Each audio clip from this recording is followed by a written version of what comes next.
Julia Alvarez. Julia Alvarez was born in New York City in 1950. Shortly after her birth, her parents returned to their home country, the Dominican Republic.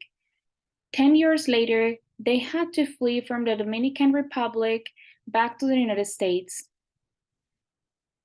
When Julia returned to the United States, she had difficulty adjusting to immigrant life and learning English.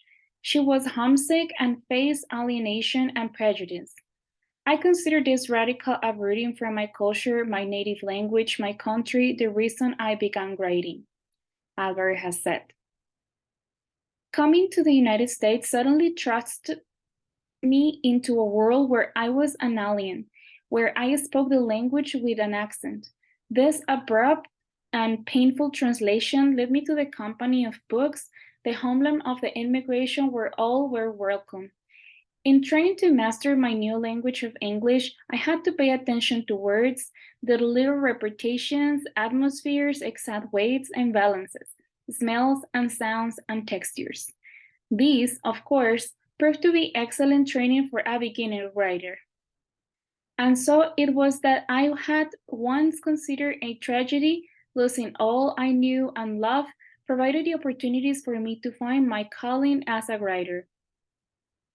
Julia Alvarez has written many young adult novels, essays, and poems, and won many awards. Many regards her as one of the most significant Latina writers, and she is well known internationally. Many of Alvarez's works are influenced by her experiences as a Dominican Republic American. She writes about issues of immigration and identity. She investigates cultural stereotypes and examines the expectations placed on women and girls in the Dominican Republic and the United States.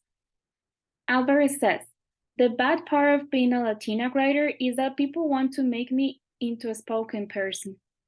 There is no spokesperson.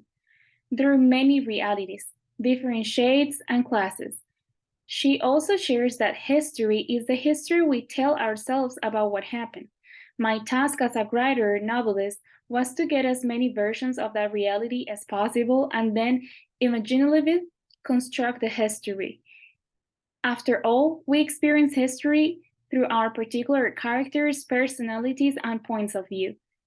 This reality of how we live history ideally suits the form of a novel, which focuses on the truth according to the character.